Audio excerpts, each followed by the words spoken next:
चुनावी माहौल में मची बयानबाजी के बीच कांग्रेस ने अब गुजरात में महिला जासूसी की जांच का मुद्दा छेड़ दिया है। गुजरात के बहुचर्चित महिला जासूसी कांड की जांच के लिए सरकार जल्द ही जज नियुक्त करने की तैयारी में है और दावा किया जा रहा है कि 16 मई के पहले ही जज के नाम का ऐलान हो जाएगा। कमीशन तो पहले ही गठन हो चुका है कि एक नियुक्ति करनी है जज की, उसमें तो मॉडल कोड ऑफ कॉन्डक्ट की बात नहीं। कुछ लोगों का कहना है कि अभी जज की नियुक्ति करना आदर्श आचार संहिता का उल्लंघन है, लेकिन गृह मंत्री सुशील शिंदे का कहना है कि फैसला पहले हो चुका है और किसी जज को नियुक्त करने से चुनाव आचार संहिता का उल्लंघन नहीं होगा। हम किसी से छुपाते नहीं है, जैसे पब्लिकली देखिए, कोई इतना मुझे डर ये लग रहा है कि एक चीफ मिनिस्टर किसी लड़की के पीछे ही इतने सब ये बोलते हैं, लिखित आ गया है सब जगह, किसी लड़की के पीछे ये गुप्त फेर लगाते हैं। एक देश का चीफ मिनिस्टर अभी कल प्रधानमंत्री हो जाएंगे तो क्या हो जाएगा लड़कियों का, मुझे वो डर है। मीडिया रिपोर्ट्स के मुताबिक अगले हफ्ते होने वाली कैबिनेट मीटिंग में जांच आयोग की शर्तों में बदलाव का प्रस्ताव आ सकता है ताकि पूर्व जज की बजाय मौजूदा जज से जांच कराई जा सके। रिपोर्ट के मुताबिक केंद्र सरकार इलाहाबाद हाईकोर्ट के मौजूदा जज से जांच कराने की तैयारी कर चुकी है। दरअसल पिछले साल दिसंबर में ही सरकार ने गुजरात के इस जासूसी कांड की जांच का फैसला लिया था, लेकिन तब से लेकर अब तक कोई पूर्व जज इसकी जांच को तैयार नहीं हुआ। कल बीजेपी नेता अरुण जेटली ने कहा था कि वो आश्चर्यचकित होंगे अगर कोई जज इस कांड की जांच के लिए सहमति जता देता है। जेटली के इस बयान पर ही कांग्रेस को बीजेपी पर हमला करने का मौका मिल गया।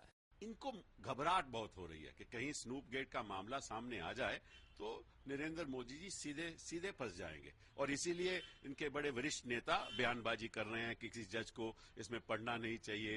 ये काहे को घबरा रहे हैं? वो जो नेता इतनी बयानबाजी कर रहे हैं, मैं तो चाहता था कि चुनाव के वक्त वो चुनाव पे ज्यादा ध्यान देते। गौरतलब है कि कोबरा पोस्ट और गुलेल.com ने पिछले साल कुछ टेप जारी कर खुलासा किया था कि गुजरात में एक लड़की की जासूसी हुई। टेप में पुलिस अधिकारियों और गुजरात के तत्कालीन गृह राज्य मंत्री अमित शाह की कथित रूप से बातचीत थी, जिससे पता चला कि किसी साहेब के कहने पर यह जासूसी हुई। विरोधियों का आरोप है कि साहेब कोई और नहीं, बीजेपी के पीएम उम्मीदवार नरेंद्र मोदी हैं। बीजेपी के विरोधी तमाम दल केंद्र की जांच का स्वागत कर रहे हैं। स्वागत योग्य बात है, लेकिन इसमें बहुत विलंब, बहुत पहले ही ये फैसला केंद्र सरकार को कर लेना चाहिए था। If Mr. Shinde is very sure of that, let him do it. If a sitting judge is appointed to look into the particular nefarious case, then it is not a bad thing. It should be done. वही BJP सरकार के इस रुख से भड़क गई है और वो इसे कांग्रेस की होने वाली हार की हताशा बता रही है। कांग्रेस पार्टी की धरती तो हिल चुकी है और धरातल जो है पूरी तरह से खिसक चुका है। और जिस पार्टी की धरती हिल चुकी हो और धरातल खिसक चुका हो, जिसका भूगोल जो है वो दागी हो गया हो और इतिहास पूरी तरह से बागी हो गया हो, तो ऐसी स्थिति में तो इस तरह की बहकी हुई बेबुनियाद बेसुरी बातें कांग्रेस के नेताओं के जुबान से निकलेगी।